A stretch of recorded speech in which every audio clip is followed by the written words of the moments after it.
Ça s'est passé comme souvent avec l'extrême droite, c'est-à-dire que Valérie Ayé, qui se promenait dans les rues de Paris un dimanche après-midi tranquillement, a été interpellée par quatre individus qui lui ont réclamé une photo. Elle n'a pas vu ce qui était inscrit sur leurs vêtements. Elle a, comme à chaque fois, accepté de faire la photo.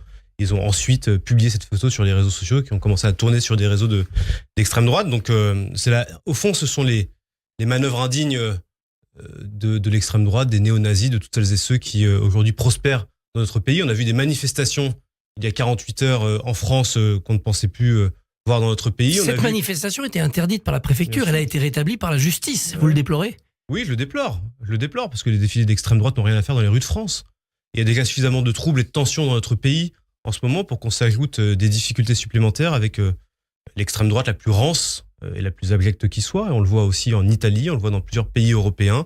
Et donc il y a une lame de fond nationaliste, identitaire, populiste extrêmement inquiétante en France et en Europe. Et donc il faut la combattre de toutes nos forces. Ce qui était inscrit sur l'un des vêtements portés par ces gens, c'était The White Race, la race blanche. Certains sur les réseaux sociaux disent que ça se voyait quand même. Est-ce que la candidate a été naïve ? Vous savez, Christophe Barbier, vous êtes une personnalité publique, les responsables politiques le sont aussi. Nous sommes régulièrement arrêtés dans la rue par des personnes que nous ne connaissons pas. Nous acceptons de prendre des photos par bienséance et par gentillesse et par ouverture. On ne regarde pas toujours ce qui est inscrit sur les vêtements des uns et des autres. Elle n'a pas vu, elle s'est faite piéger. Et derrière, l'extrême droite a essayé d'instrumentaliser cette photo. Et donc, il faut plutôt défendre Valérie Ayé et s'indigner des méthodes de l'extrême droite plutôt que d'essayer de faire une mauvaise polémique sur les tenues de ces personnes. Est-ce que vous pensez que les oppositions à Valérie Ayé, ses concurrents, vont exploiter cela ou est-ce que vous avez réussi à endiguer cela ? En tout cas, ce que je sais, c'est que dans l'ensemble des familles politiques françaises, cela est arrivé à beaucoup de personnalités. C'est pas la première fois que quelqu'un se fait prendre en photo avec des personnes peu fréquentables, et c'est le peu de le dire, en l'occurrence, ce sont des néo-nazis. Et donc, je ne crois pas que les autres le feront. En tout cas, s'ils le feraient, ce ne serait pas extrêmement malin, parce que ça peut arriver à beaucoup de monde. On a tout fait pour essayer d'endiguer ce retour de l'ultra-droite néo-nazie, des dissolutions de groupes, des interdictions de manifestations. On a l'impression que c'est vain. Qu'est-ce qu'il faut faire ? Il faut continuer. Il faut continuer à dissoudre à chaque fois qu'un groupuscule menace l'ordre public. Ça a été le cas de manière régulière depuis 2017, notamment sous l'impulsion, et encore plus récemment sous l'impulsion de Gérald Darmanin. Donc il faut continuer à les dissoudre, à les combattre, à mener un travail de renseignement, parce que l'ultra-gauche menace le pays, on le voit régulièrement, mais l'ultra-droite est de plus en plus présente avec parfois des projets dangereux pour la société. Donc il faut continuer à les traquer et à les dissoudre à chaque fois que c'est possible. L'autre polémique du week-end, c'était autour de l'Eurovision. LFI, la gauche radicale, demandant l'exclusion de la candidate israélienne. Comment vous avez interprété cette manœuvre de la gauche radicale ? Bon, moi d'abord, je voudrais dire que j'étais profondément choqué par ce qui s'est passé ce week-end à Malmö. La manière dont Eden Golan a été traité est profondément indigne et je crois devrait heurter la conscience et la sensibilité de chacune et chacun d'entre nous. Parce que derrière les attaques contre Eden Golan, il y a d'abord et avant tout la haine d'Israël. Et derrière la haine d'Israël, la haine des Juifs. Et cette ferveur étrange à laquelle on a assisté à Malmö ce week-end, c'est cette même ferveur que l'on retrouve dans les campus américains, que l'on retrouve à Sciences Po. Et je trouve cela extrêmement inquiétant. Et donc, moi, je condamne ce qui s'est passé autour d'Eden Golan et je lui apporte évidemment tout mon soutien. Et je m'inquiète de cette ferveur étrange qui habite le monde et qu'on ne retrouve pas pour d'autres conflits de la planète. Vous voyez, moi, je ne vois pas les mêmes mouvements pour les Ouïghours, pour les Ukrainiens qui sont martyrisés, par les Russes, par l'Arménie. Et donc, il y a quelque chose de bien étrange derrière tout cela. Et je pense qu'il faut le dire. C'est quelque chose d'étrange, c'est la haine des Juifs, c'est la haine d'Israël. Le vote du public a propulsé de la 12e à la 5e place la candidate israélienne. Peut-être que les opinions profondes ne se trompent pas. Non, les opinions ne se trompent pas, mais il y a quand même une lame de fond et un mouvement qu'on ne peut pas ignorer dans nos sociétés. Ce que je vous disais, des États-Unis jusqu'en France. Et cela est extrêmement inquiétant parce qu'ils sont soutenus par des formations politiques. Vous évoquiez la France insoumise qui porte une très lourde responsabilité dans notre pays, dans ce regain d'antisémitisme auquel nous assistons depuis les attentats effroyables du 7 octobre dernier. Et moi, je trouve que les déclarations qui ont été celles encore des responsables insoumis ces derniers jours sont profondément indignes. Mais ils sont au fond indignes depuis le 7 octobre, quand ils ont qualifié les attaques barbares perpétrées par le Hamas d'actes de résistance. Ça n'a rien à voir avec de la résistance, c'est du terrorisme pur et dur. dans tout ce qu'il y a de plus abject. L'offensive de l'armée israélienne se poursuit à Rafah. La France, les États-Unis continuent à faire pression pour qu'elle s'arrête. Vous êtes solidaire de cette position du gouvernement? Vous pensez que c'est ce qu'il faut tenir comme position? Je crois d'abord qu'il faut toujours réaffirmer le soutien indéfectible à Israël et son droit absolu à se défendre.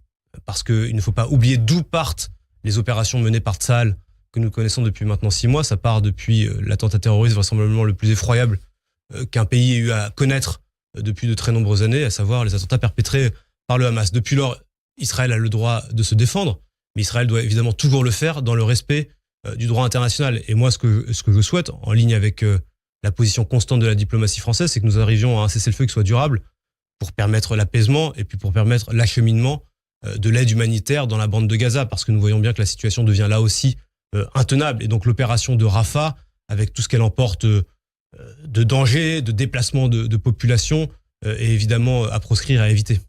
Dans 4 semaines, nous aurons voté pour les élections européennes. Ça sera le 9 juin.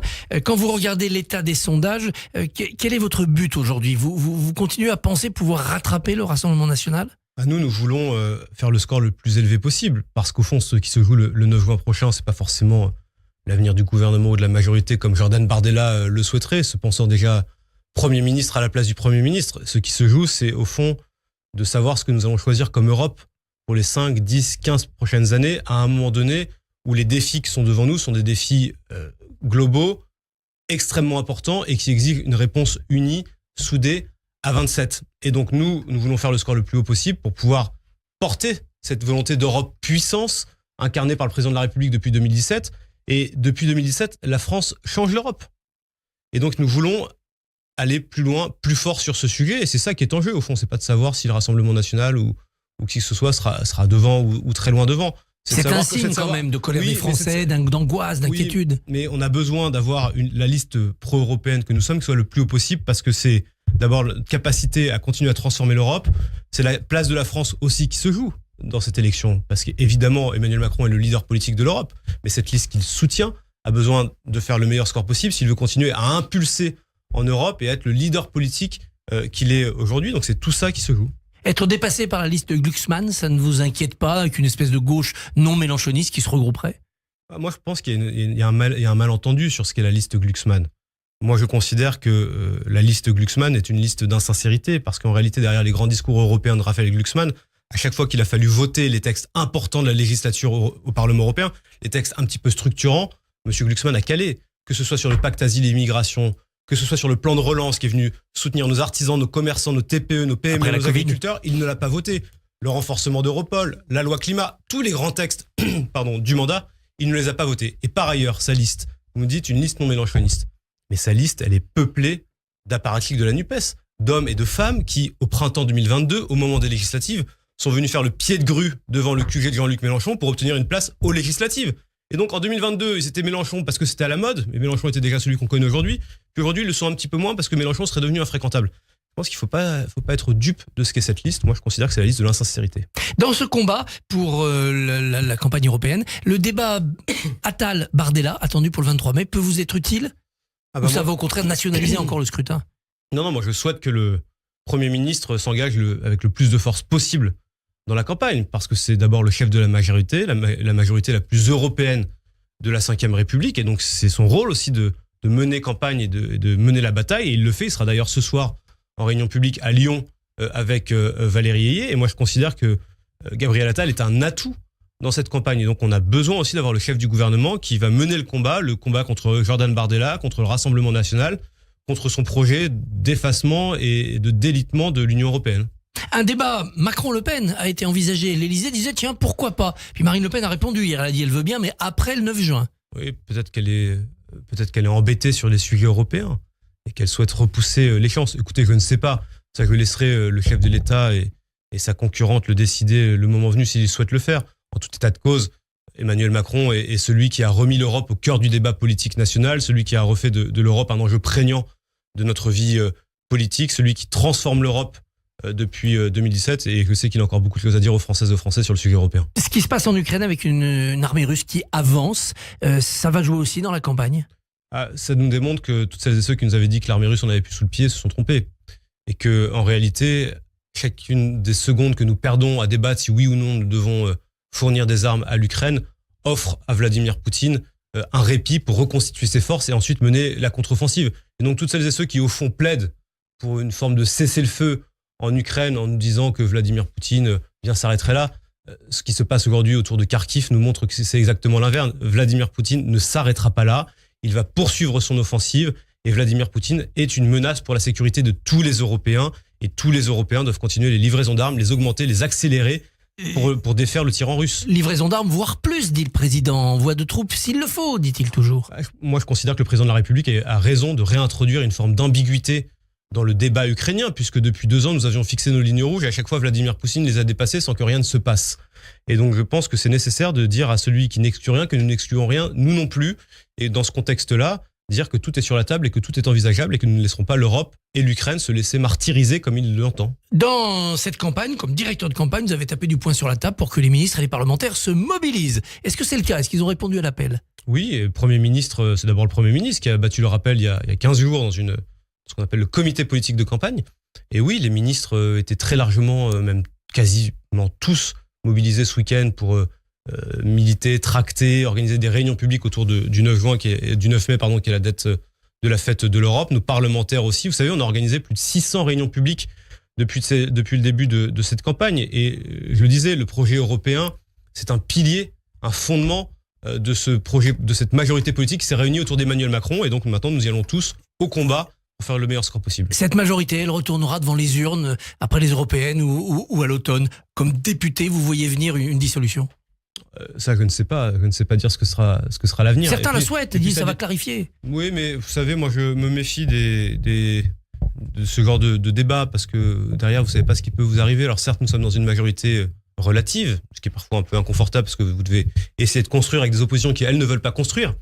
Mais en attendant, le pays, il avance. Et regardez aujourd'hui, c'est Toulouse France, c'est 15 milliards d'investissements qui vont venir dans le pays, qui vont créer des dizaines, des centaines d'emplois, des milliers d'emplois. On rouvre aujourd'hui en France plus d'usines que nous n'en fermons. On crée plus d'emplois industriels que nous n'en créions autrefois.